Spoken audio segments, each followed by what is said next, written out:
10 communes de la ville de Kinshasa dans le noir depuis la pluie de mardi, et comme cela ne suffisait pas, on compte encore des morts après la pluie de mercredi. Les travaux de la route nationale numéro 1 ont été engloutis par le sable, un vrai calvaire pour les commerçants et la population de Matadi-Kibala.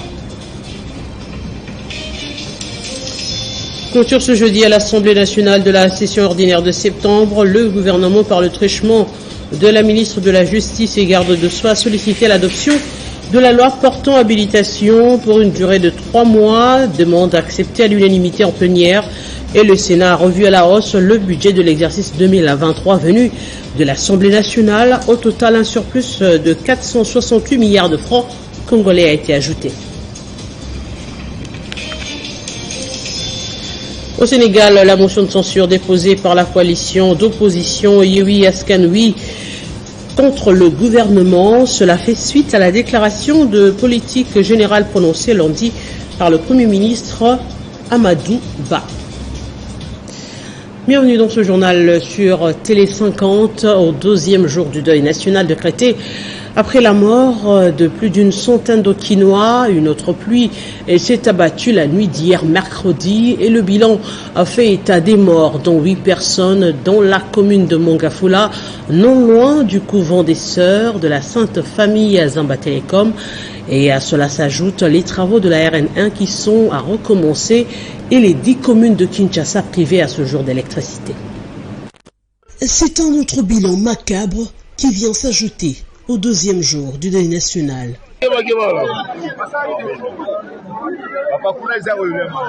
Dans la soirée d'hier mercredi, une pluie de près de 45 minutes seulement, mais qui a de nouveau causé des dégâts humains et matériels importants au quartier Moussangu, à Zamba Telecom, dans la commune de Mongafula.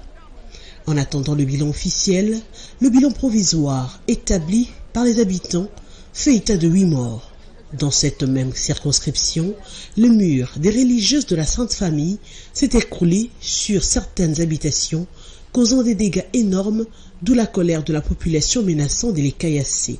De l'autre côté, sur la route nationale numéro 1 reliant le Congo central, coupée en deux au niveau de Matadi-Kibala suite à la catastrophique pluie du lundi à mardi, et a été touchée hier par une seconde pluie. Les caillasses, moellons et sable mis en place pour la réhabilitation de la partie coupée est transformée à nouveau en ravin parce que emporté par cette pluie.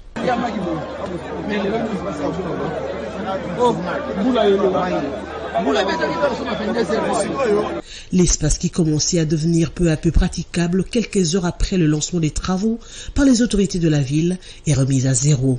Une peine de plus pour les Kinois qui voient déjà le prix de première nécessité grimper, sans compter le manque d'électricité avec ce poste de Funa qui s'est retrouvé sous les eaux et qui a entraîné la mise hors service de 474 cabines MTBE dans 10 communes dont Barumbu, Lingwala, Gombe, Limete, Kalamu, Ngirigiri, Kasavubu et Massina. Une nouvelle qui inquiète terriblement les Kinoises et Kinois à l'approche des festivités de fin d'année. Et clôture ce jeudi à l'Assemblée nationale de la session ordinaire de septembre. Le gouvernement, par le truchement de la ministre de la Justice et garde de soi, a sollicité l'adoption de la loi portant habilitation pour une durée de 3 mois pour légiférer par voie d'ordonnance loi sur les matières dont la prorogation de l'état de siège, la fixation des modalités d'exercice de la presse, demande acceptée à l'unanimité en plénière. Et puis au Sénat, la Chambre haute prévoit à la hausse le budget pour l'exercice 2023 venu de l'Assemblée nationale, ceci grâce aux recettes additionnelles dégagées par la commission ECOFIN. Au total, un surplus de 468 milliards de francs congolais ont été ajoutés au budget national grâce au travail abattu par le Sénat, étant voté en des termes non identiques avec l'Assemblée nationale. Une commission paritaire a été convoquée pour harmoniser les divergences. Les efforts ont été fournis à tous les niveaux. Et donc, les félicitations s'adressent et au gouvernement et à l'Assemblée nationale et au Sénat. Pourquoi? Parce que le gouvernement, il est parti d'un budget de 22 253 milliards pour nous présenter un projet de budget de 29 520 milliards de francs congolais. L'Assemblée nationale, à son tour, a travaillé pour accroître les recettes, les ramenant à 32 034 milliards. Donc il y a eu quand même un accroissement de 2 513 milliards de francs congolais.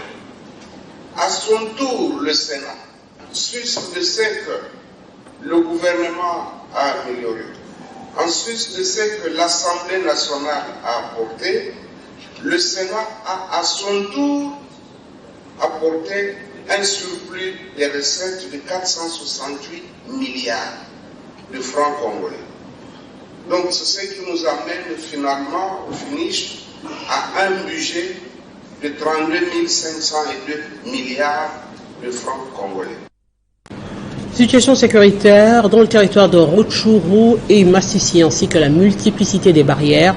Deux questions au centre d'une audience que le gouverneur militaire a accordé ce jeudi à Goma à la communauté Tutsi de Masisi en cette période où la province du Nord Kivu fait face à l'insécurité dans plusieurs territoires. Le lieutenant-général Constant Ndima dit compter sur l'apport de toutes les communautés pour amener la paix. Pacheco Kavundama.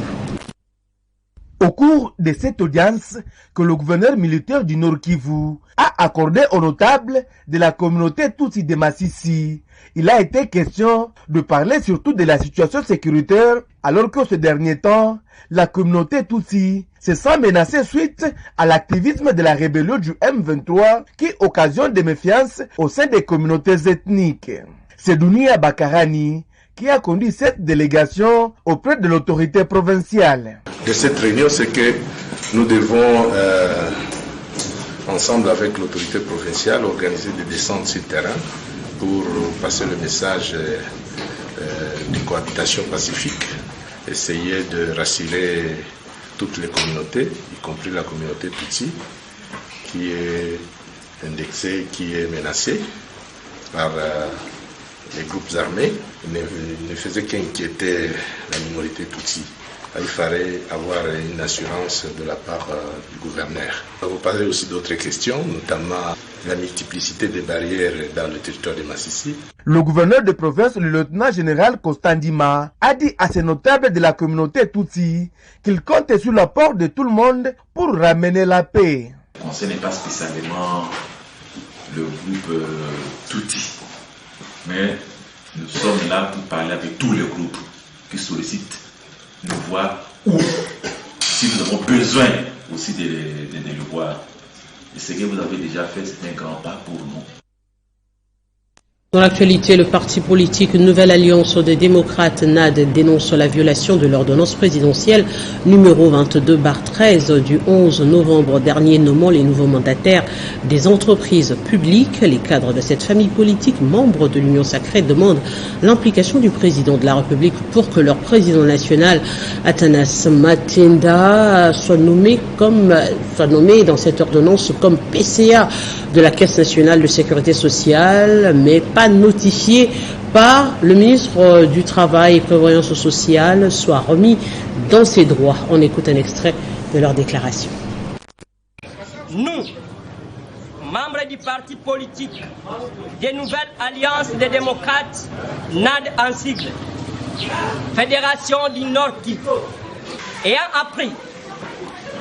appris connaissance avec grande consternation de la lettre de notification du 12 décembre 2022 des membres du conseil d'administration de la CNCS par Madame la ministre du Travail et Prévoyance sociale, dans laquelle deux de ses membres n'ont pas été repris, dont le patriarche Atanas Matenda Kelu, notre président national, pourtant nommé légalement comme PCA de la CNCS par l'ordonnance présidentielle. De ce fait, demandons à Madame la ministre du Travail et Prévoyance sociale ce qui suit. Primo, le retrait sans délai et sans condition de sa fameuse lettre de notification du 12 décembre 2022, violant la substance de l'ordonnance présidentielle nommant les membres du conseil d'administration de la CNSS et qui s'attribue le pouvoir illégal de notifier les non concernés par l'ordonnance. Secondo, de procéder à la notification des membres du conseil d'administration de la CNSS conformément à l'ordonnance présidentielle numéro 22/213 du 11 novembre 2022. Le gouvernement central vient de bénéficier de 650 millions de dollars américains de la Banque africaine de développement pour le projet de réhabilitation de la route Kalamba-Mbuji-Kananga, Mbuji-Mayi-Kananga. L'initiateur de ce projet, l'ancien gouverneur du Kasaï central, Martin Kabouya, lors d'un point de presse tenu hier mercredi, remercié cette institution financière pour la réponse accordée à sa demande. Le projet de réhabilitation du tronçon Kalamba-Mbuji-Kananga et Mbuji-Mayi-Kananga va connaître la première phase des bitumages, dont le premier financement sera fait de l'ordre de 165 millions de dollars américains. Africains de développement se sont réunis à Abidjan et ont décidé le financement des travaux et de Kalamba-Mbuji et de Mbuji-Mayi.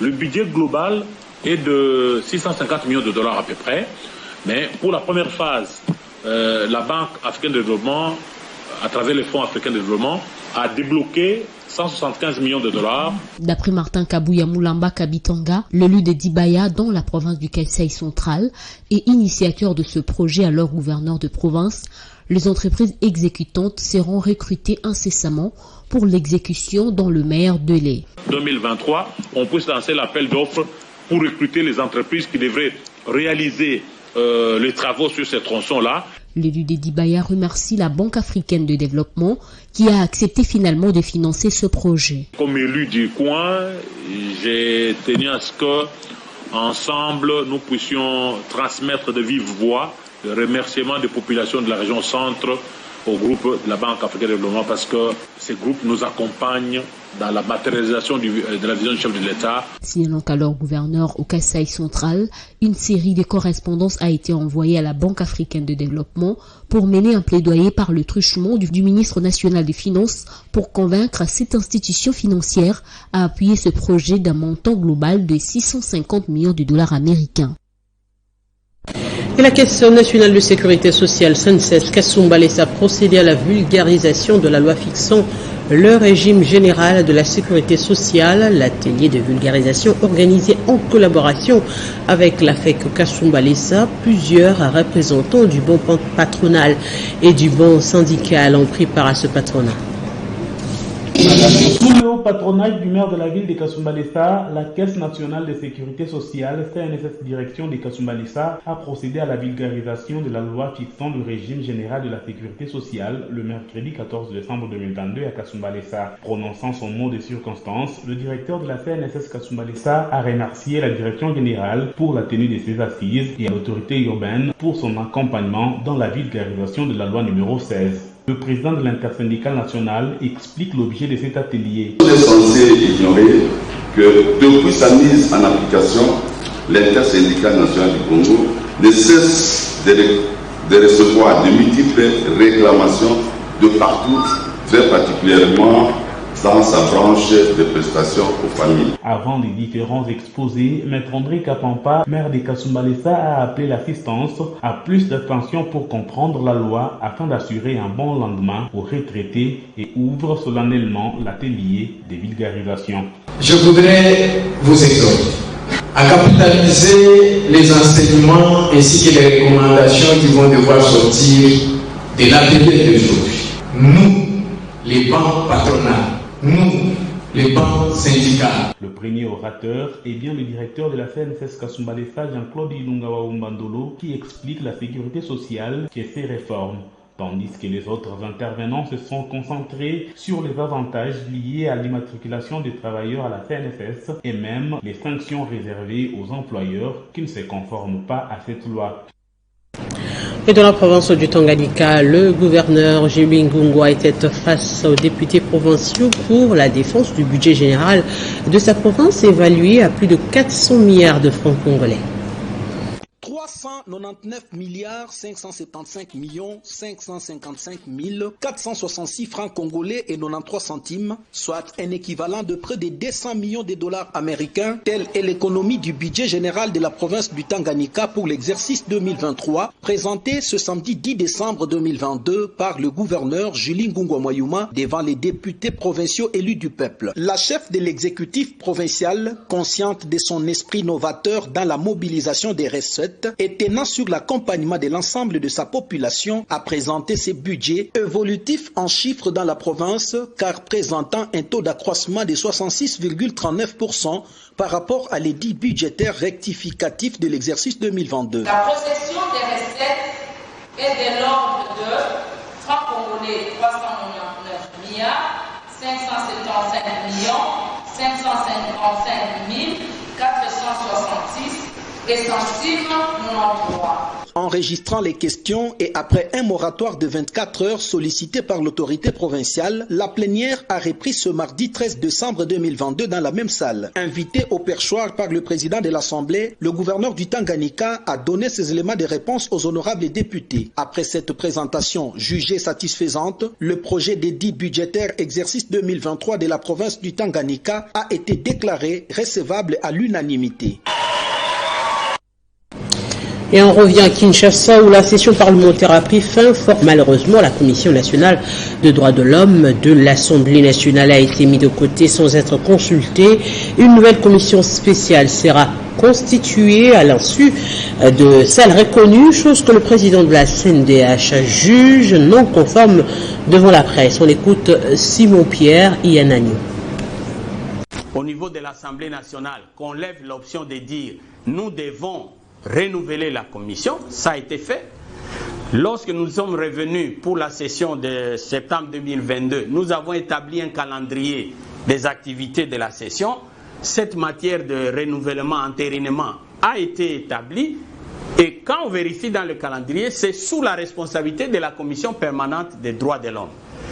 Il s'est fait malheureusement que nous avons appris, nous, comme bureau de la commission permanente, qu'il y a une commission spéciale qui a été créée, mais aucun membre de notre bureau de la commission permanente des droits de l'homme n'a été associé à ce travail.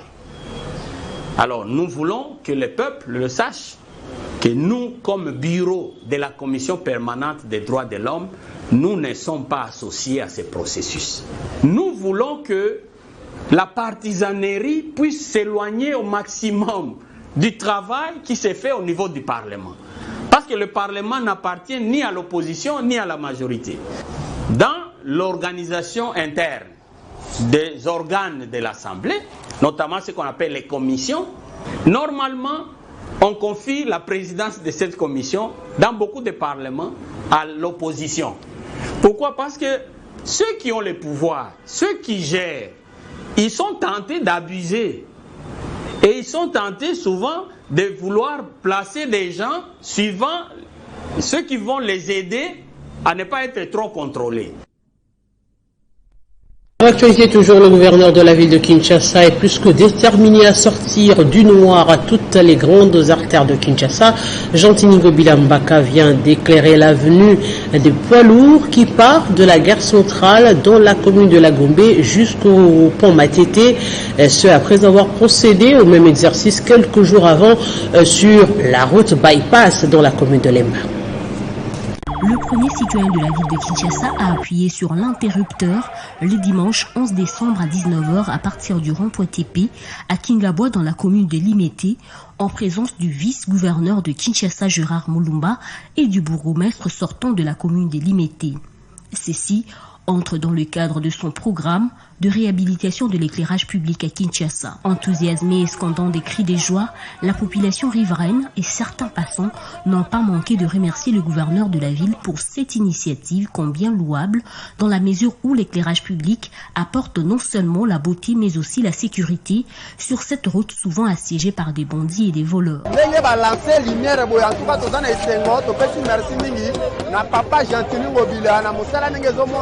Par ailleurs, le premier citoyen de la ville de Kinshasa a invité la Société nationale d'électricité, SNEL, partenaire de ce vaste programme du gouvernement provincial, à prendre des dispositions nécessaires pour que toutes les artères où les lampes sont déjà implantées restent éclairées pour le bien de tous. Il s'agit de la continuité de notre opération, d'éclairer suffisamment la ville de Kinshasa. Aujourd'hui, je pense que la ville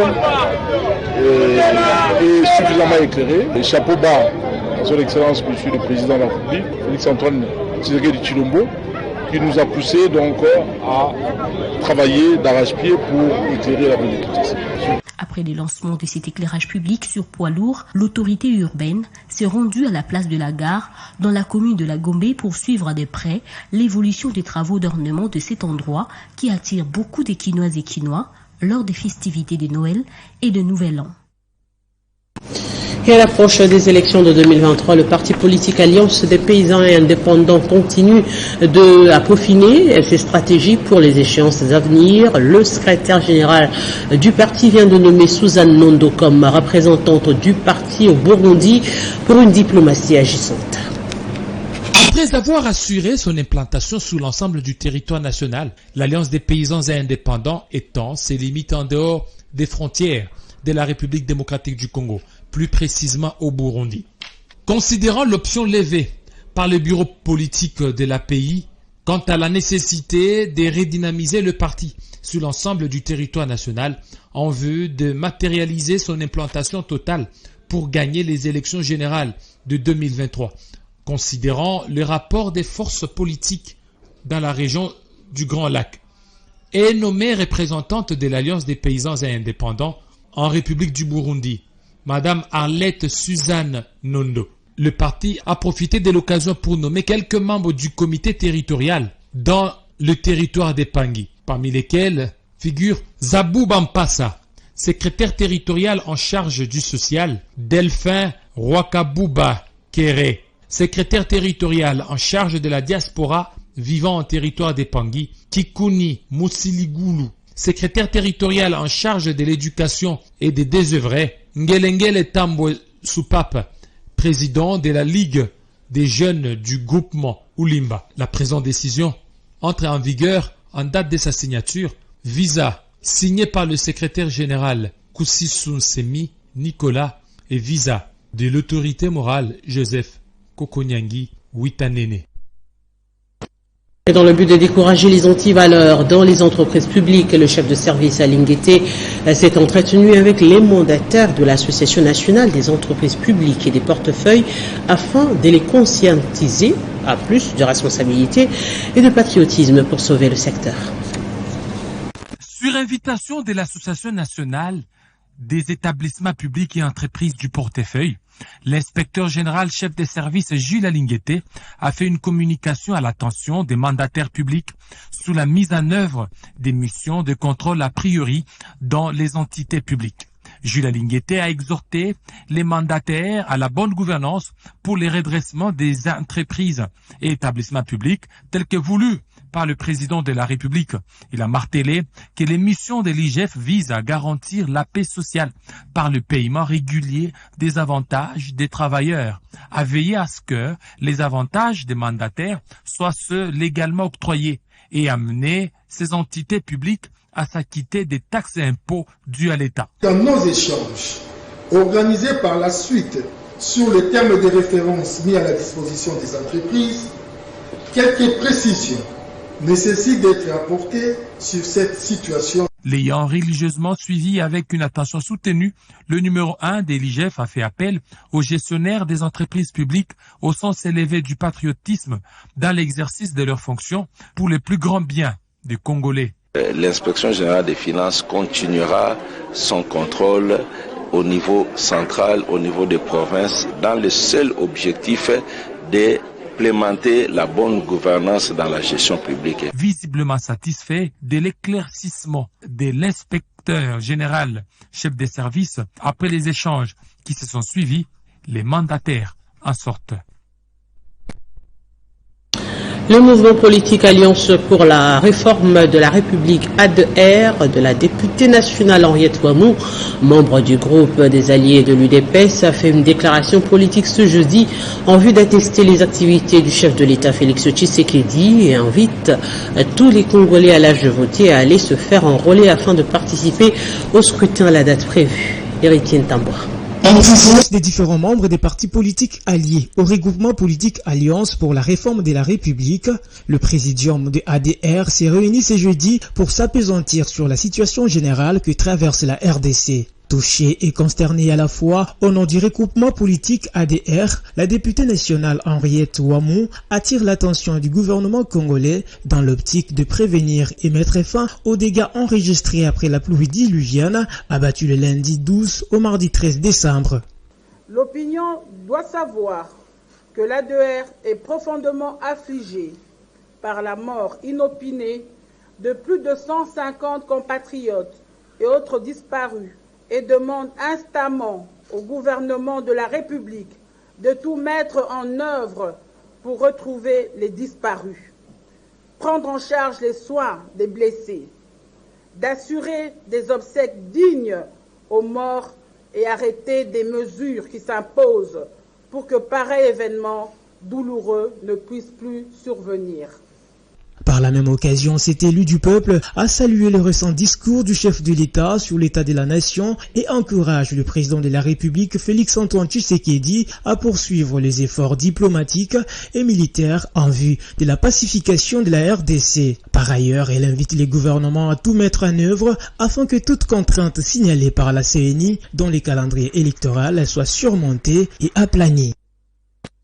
Allez, on prend la direction du Sénégal où à l'issue des débats, la motion de censure déposée par le groupe parlementaire de la coalition d'opposition de Yewwi Askan Wi, qui veut dire libérer le peuple, n'a recueilli que 53 voix ce jeudi à l'Assemblée nationale. Pour passer, elle aurait dû recueillir 83 votes sur les 165 députés. Les discussions ont débuté vers 10h30 avec une présentation de la motion de censure par Birame Souleye Diop, le président du groupe parlementaire de Yewwi Askan Wi.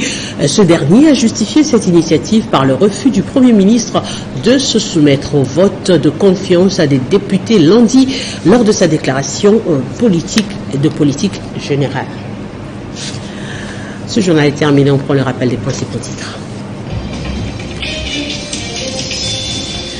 10 communes de la ville de Kinshasa dans le noir depuis la pluie de mardi, et comme cela ne suffisait pas, on compte encore de morts après la pluie de mercredi. Les travaux de la route nationale numéro 1 ont été engloutis par le sable, un vrai calvaire pour les commerçants et la population de Matadi-Kibala.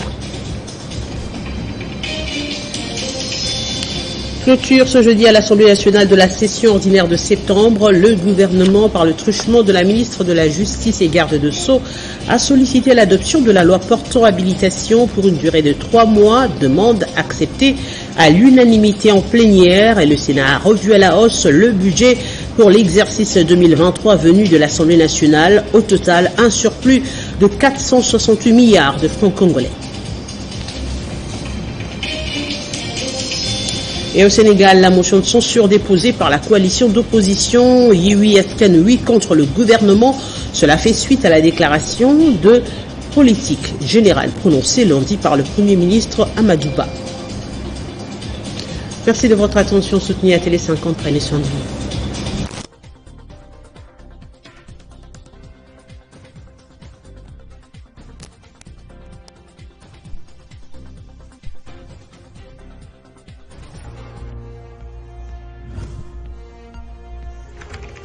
L'actualité reste en continu